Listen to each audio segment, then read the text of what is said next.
Tamil Nadu, India மற்றும் உலகெங்கிலும் இருக்கும் அனைத்து உறவுகளுக்கும் வணக்கம். அதிகாலை 4 மணி பிரம்ம முகூர்த்தத்தின் அமைதியில் திருவேலன் எழுந்தார். அவர் ஒரு கோவில் அர்ச்சகர். அவரது உலகம் மிகச் சிறியது. கருவறையில் எரியும் நெய்விளக்கின் ஒளியும் கற்பூரத்தின் மனமும் அவரது வாழ்வில் எல்லைகள்.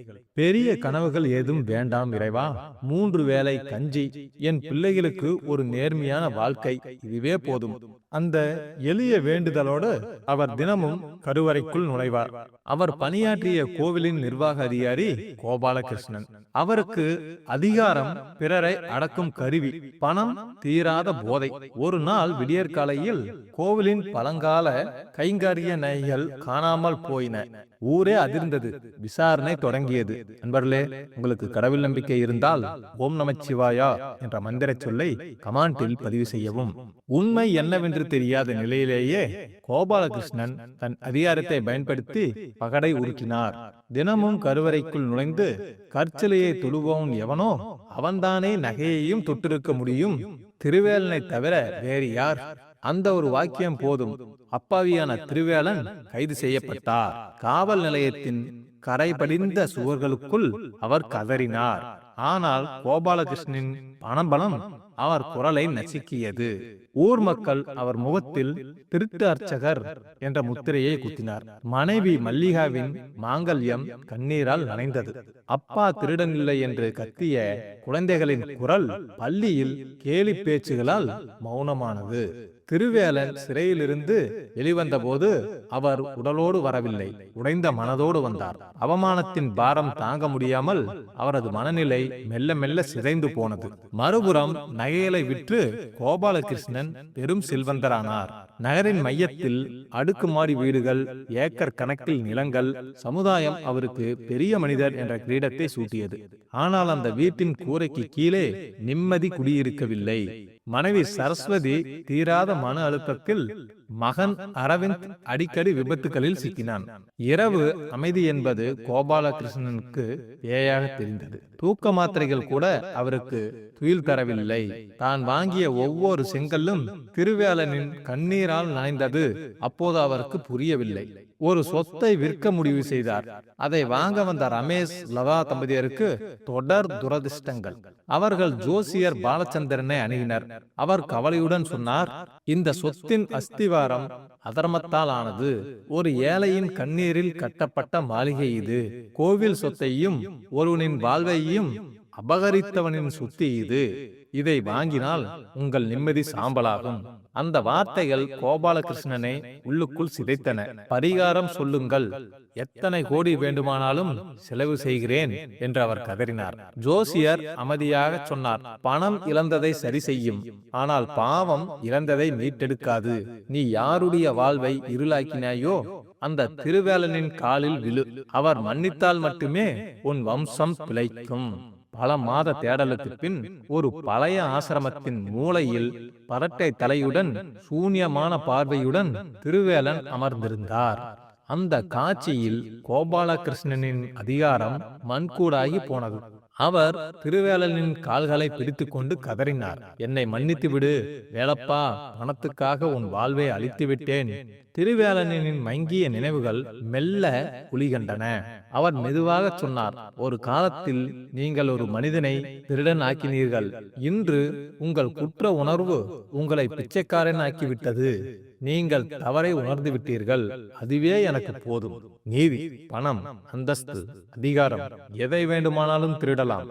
ஆனால் ஒருவன் செய்த பாவத்தை சுமந்து கொண்டு நிம்மதியை யாராலும் திருட முடியாது. நிம்மதி என்பது நேர்மையான இதயத்தின் சொத்து. இன்னும் நிறைய இதில் பார்க்கலாம் நண்பர்களே. இன்னும் நீங்க இந்த வீடியோவுக்கு லைக் பண்ணலனா ஒரு லைக் கமெண்ட் பண்ணுங்க. ஞாபக சக்தி என்பது கடவுள் கொடுக்கும் வரம் என்பார்கள். ஆனால் என்னை பொறுத்தவரை அது ஒரு தீராத சாபம்.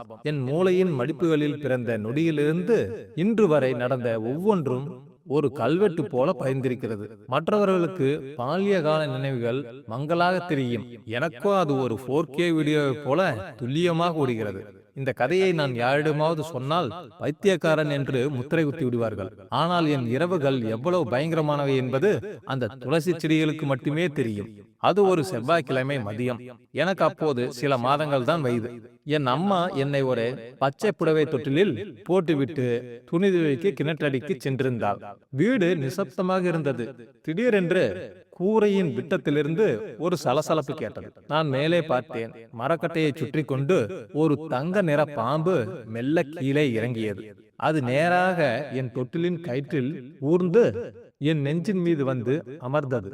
எந்த குழந்தையும் அந்த தொடுதலில் அலறி இருக்கும். ஆனால் எனக்கு ஒரு விசித்திரமான அமைதி தோன்றியது. அந்த பாம்பின் உடலில் இருந்து ஒரு விதமான பச்சை கற்பூர வாசனை வீசியது. அது தன் தலையை உயர்த்தி என் பிஞ்சு முகத்திற்கு நேராக படம் எடுத்தது. அதன் கண்கள் மாணிக்க கல்லை போல மின்னின. அது தன் பிளந்த நாக்கை வெளியே நீட்டி என் காதருகே வந்து மனித மொழியில் கிசுகிசுத்தது. காலம் கனியும், நீ வளரும் வரை நான் நிழலாவேன், வளர்ந்த பின் நீ எனக்கு நிஜமாவாய். அந்த குரல் ஒரு ஆழமான குகைக்குள் இருந்து வருவது போல எதிரொலித்தது. அம்மா வரும் சப்தம் கேட்டதும் அது மாயமாக மறைந்தது. அது என்ன ஒப்பந்தம் என்று எனக்கு அப்போது தெரியாது. ஆனால் அது என் விதியை மாற்றி எழுதியது. எனக்கு 2 வயது இருக்கும் போது அந்த ஒப்பந்தத்தின் முதல் அத்தியாயம் அரங்கேறியது. நாங்கள் அப்போது ஒரு ஓட்டு வீட்டில் வசித்தோம். நான் தரையில் அமர்ந்து விளையாடி கொண்டிருந்தேன். திடீரென்று ஜன்னல் கம்பிகளுக்கு இடையிலிருந்து ஒரு கொடிய கருநாகம் உள்ளே நுழைந்தது. அதன் வேகம் இயல்பாக இல்லை. ஏதோ ஒரு தீய சக்தியால் ஏவப்பட்டது போல அது நேராக என்னை குறிவைத்து பாய்ந்தது. மரணம் என் கண் முன்னே விரிந்தது. ஆனால் அது என்னை தீண்டும் முன் கட்டலுக்கு அடியில் இருந்த ஒரு பொன்னிறமான பாம்பு, சாரை பாம்பு போன்ற தோற்றம், ஆனால் தங்கம் போல ஜொலித்தது. மின்னல் வேகத்தில் பாய்ந்தது. இதுதான் அந்த தொட்டிலில் என்னிடம் பேசிய பாம்பு. இரண்டும் என் கண் முன்னே ஆக்ரோஷமாக சண்டை போட்டன. அது சாதாரண சண்டை இல்லை. 2 வாள் வீரர்கள் மோதுவது போல இருந்தது. கருநாகம் என்னை கடிக்க முயன்ற போதெல்லாம் அந்த பொன்னிற பாம்பு தன் உடலால் என்னை கேடயம் போல மறைத்து கொண்டு எதிர்த்தாக்குதல் நடத்தியது. இறுதியில் அந்த பொன்னிற பாம்பு கருநாகத்தின் தலையை கடித்து குதறி ஜன்னல் வழியாக விரட்டி அடித்தது. போகும் முன் அது என்னை திரும்பி பார்த்தது. அந்த பார்வையில் இன்னும் எத்தனை முறை வேண்டுமானாலும் காப்பாற்றுவேன் என்ற செய்தி இருந்தது. வளர வளர எனக்குள் ஒரு விசித்திரமான சக்தி குடிகொண்டது. அதை வாக்கு பலிதம் என்பதா அல்லது சாபம் என்பதா என்று தெரியவில்லை. விளையாட்டுக்காகவோ கோபத்திலோ நான் பாம்பு என்ற வார்த்தையை உச்சரித்தால் போதும், அடுத்த சில மணி நேரங்களில் என் கண்ணில் ஒரு பாம்பு பட்டே தீரும். ஒரு முறை வகுப்பறையில் நண்பனிடம் இந்த பைக்குள்ள பாம்பு இருக்க போகுது பாரு என்று சும்மா விளையாட்டுக்கு சொன்னேன். அவன் பையை திறந்த போது உள்ளே ஒரு சிறிய விரியன் பாம்பு சுருண்டு கிடந்தது. அன்று முழு பள்ளியும் அலறி எடுத்து ஓடியது. என்னை எல்லோரும் ஒரு மாதிரியாக பார்க்க தொடங்கினார்கள். ஆனால் அந்த பாம்புகள் என்னை ஒருபோதும் தீண்டியதில்லை.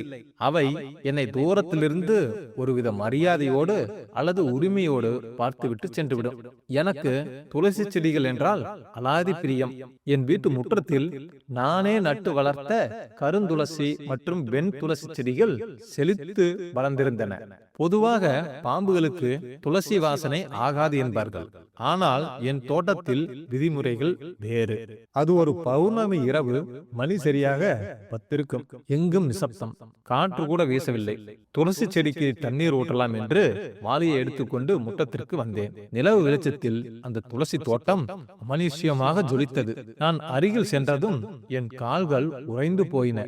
அங்கே அந்த துளசி செடிக்கு அருகில் ஒரு பெண் நின்று கொண்டிருந்தாள். அவள் என் ஊர் பெண் இல்லை. அழகான இள நீல நிற சேலை அணிந்திருந்தாள். அவளது நீண்ட கூந்தல் புவியீர்ப்பு விசைக்கு கட்டுப்படாமல் காற்றில் மெல்ல அலைபாய்ந்து கொண்டிருந்தது. அவளிடமிருந்து தாளம்பூவும் மண்ணின் மனமும் கலந்த ஒரு போதை ஏற்றும் வாசனை வீசியது. நான் நகர முயன்றேன், முடியவில்லை. அவள் மெல்ல திரும்பினாள். அவளை பேரழகி என்று சொல்வதா அல்லது பேயழகி என்று சொல்வதா? அவளது முகம் அத்தனை வசீகரம். ஆனால் அவளது கண்கள், அவளது கருவிழிகள் மனிதர்களைப் போல வட்டமாக இல்லை, பாம்பின் கண்களைப் போல நீள்வட்டமாக இருந்தன. அவை இருட்டில் பச்சையாக ஒளிர்ந்தன. அவள் என் பெயரை சொல்லி அழைத்தாள், சுஜன். அந்த குரல் தொட்டிலில் நான் கேட்ட அதே கீச் குரல், அதே தோணி. என்னை தேடித்தானே இத்தனை வருடங்கள் காத்திருந்தாய்? நான் வந்துவிட்டேன். துளசி வாசம் எனக்கு பிடிக்கும் என்று உனக்கு எப்படி தெரியும்? அவள் என்னை நோக்கி ஒரு அடி எடுத்து வைத்தாள். அப்போதுதான் நான் கவனித்தேன், அவளது கால்கள் தரையில் படவில்லை. அவள் நின்ற இடத்தில் புற்கள் கருகி போயிருந்தன. அவள் நடக்கும்போது பாம்பு ஊர்கின்ற போது கேட்கும் சரசரவென்ற ஓசை கேட்டது. அவள் சிரித்த போது அவளது வாய்க்குள் ஒரு மெல்லிய பிளந்த நாக்கு மின்னி மறைந்தது. மாசுஜன், என்னுடன் வந்துவிடு. பூமிக்கு அடியில் நமக்கான உலகம் காத்திருக்கிறது. எனக்கு உயிர் பயம் வந்தது. கையில் இருந்த வாளியை போட்டுவிட்டு அம்மா என்று அலறியபடி வீட்டுக்குள் ஓடி கதவை சாத்தி தாளிட்டேன்.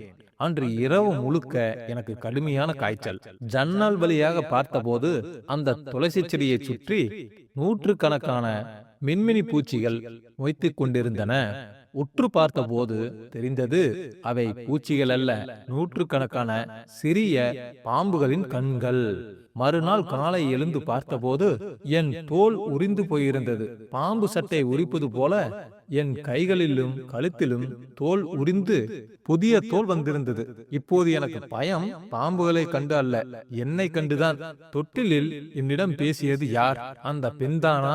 நான் மனிதன் தானா? அல்லது மனித உருவில் வளர்க்கப்படும் நாக வம்சத்து வாரிசா? அந்த பெண் சொன்ன பூமிக்கு அடியில் உள்ள உலகம் எது? இப்போது பௌர்ணமி நாட்களில் இரவு 10 மணியானால் என் வீட்டு துளசி தோட்டத்தில் அந்த தாளம்பூ வாசனை வீசுகிறது. அவள் எனக்காக காத்திருக்கிறாள் என்று எனக்கு தெரியும். என்றோ ஒரு நாள் நான் அவளோடு செல்ல வேண்டி வரும். அதுதான் எனது தொட்டில் ஒப்பந்தம் போலும். இன்னும் நிறைய கதையில பார்க்கலாம் நண்பர்களே. அடுத்து அந்த வலதோரத்துல இருக்கிற கட்டத்துல ஒரு சூப்பரான கதை இருக்கு. அதே தொட்டு பார்த்துருங்க. இன்னும் நிறைய கதையில பார்க்கலாம். லைக் பண்ணுங்க, கமெண்ட் பண்ணுங்க, ஷேர் பண்ணுங்க. மறக்காம நம்ம சேனலை சப்ஸ்கிரைப் பண்ணிருங்க. நன்றி நண்பர்களே.